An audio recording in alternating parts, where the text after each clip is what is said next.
ദൈവം തമ്പുരാൻ സാക്ഷാത്കരിച്ച് സംഭവിച്ചു. അതിന് നിദാനമായത് AK അബീസാണ്. ഇതൊക്കെ ഒരു തലയിലെടുത്ത അബീസായിരുന്നു, യോഗമാണ്. എനിക്ക് വയ്യ നോ പ്രസാദ് സാറേ എന്നെ നിർബന്ധിക്കല്ലേ എന്ന് പറഞ്ഞ AK അബീസ്. ഇപ്പോഴോ ഞാൻ CM സ്റ്റീഫന്റെ ശവകുടീരത്തിൽ രാവിലെ പോയി പുഷ്പാർച്ചന നടത്തി. ഇന്നത്തെ പരിപാടി ഉദ്ഘാടനം ചെയ്തത് ഞാനാണ്. കൊല്ലം DC പ്രസിഡന്റ് ഉദ്ഘാടനം ചെയ്തിട്ട് തീരുമാനിച്ച് തിരിച്ചു പോരുമ്പോൾ മേയറുടെ വണ്ടി അങ്ങോട്ട് പോകുന്നുണ്ട്. ഞാൻ വിളിച്ചായിരുന്നു. ഇതിനേക്കാൾ കൂടുതലൊക്കെ എന്ത് വേണം ഒരു പൊതുപ്രവർത്തകന്റെ തന്നെ ജീവിതത്തിൽ? പലപ്പോഴും സ്വയം ആകുന്നതിനേക്കാൾ എത്രയോ മധുരമാണ് മറ്റുള്ളവരെ ആക്കുന്നത് എന്ന് നിങ്ങൾക്ക് ബോധ്യപ്പെടുത്തുന്നത്. ഐ ആം സിൻസിയർലി സേയിങ്, ആത്മാർത്ഥമായി ഞാൻ പറയുന്നു. കൊല്ലത്തെ കോൺഗ്രസിന്റെ ചരിത്രം എഴുതുമ്പോൾ എന്റെയും അബീസിന്റെയും കൂടെ പേരെഴുതാതെ ഈ ചരിത്രത്തിൽ കടന്നു പോകാൻ പറ്റില്ല. എനിക്കതിൽ വളരെ ചെറിയ പങ്കേ ഉള്ളൂ കേട്ടോ. അതിൽ വളരെ ചെറിയ പങ്കേ ഉള്ളൂ. ഞാൻ ഒരിക്കലും അതിൽ അഹങ്കരിക്കുന്നവനല്ല, അമിതമായി ആഹ്ലാദിക്കുന്നവനല്ല. പക്ഷെ ഒരു സുഖമുണ്ട്, എനിക്ക് കഴിഞ്ഞല്ലോ എന്നുള്ള ഒരു സുഖം.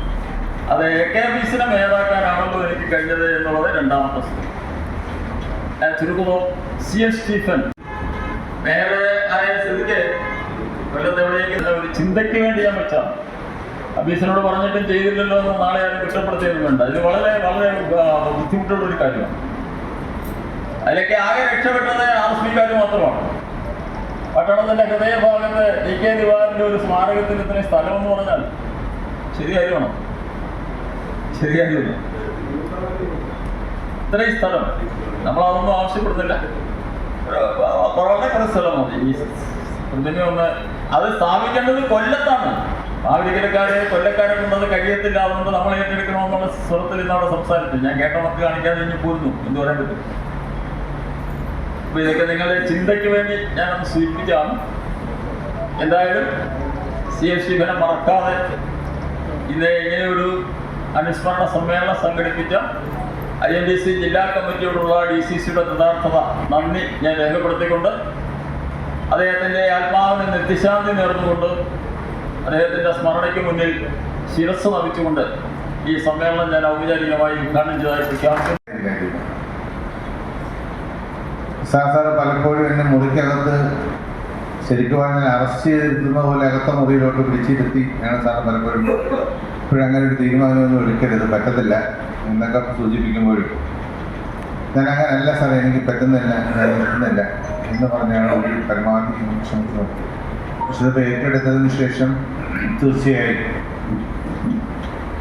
ഞാൻ എപ്പോഴും സൂചിപ്പിക്കുന്നത്, ഞാൻ ഈ വളരെ പരസ്യമായി ഈ അടുത്തിടയ്ക്ക് കഴിഞ്ഞ ഞായറാഴ്ചയാണല്ലോ 11-ാം തീയതി ജയ്ഹിന്ദ് TV-യുമായി 1 മണിക്കൂർ നേരത്തെ തിരുവനന്തപുരത്ത് വെച്ച് അവരുടെ സ്റ്റുഡിയോ വെച്ചൊരു ചർച്ചയുണ്ടായിരുന്നു.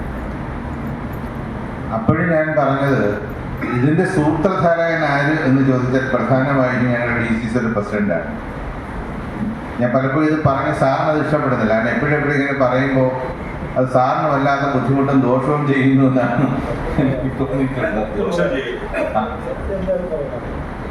അപ്പോൾ ഇത് യഥാർത്ഥത്തിൽ ഞാനിത് സൂചിപ്പിക്കാൻ കാരണം ഇതിന്റെ തുടക്കം തൊട്ടുള്ള സ്ഥാനാർത്ഥി നിർണ്ണയ കമ്മിറ്റി തൊട്ട് ഞാനും ഉണ്ട്.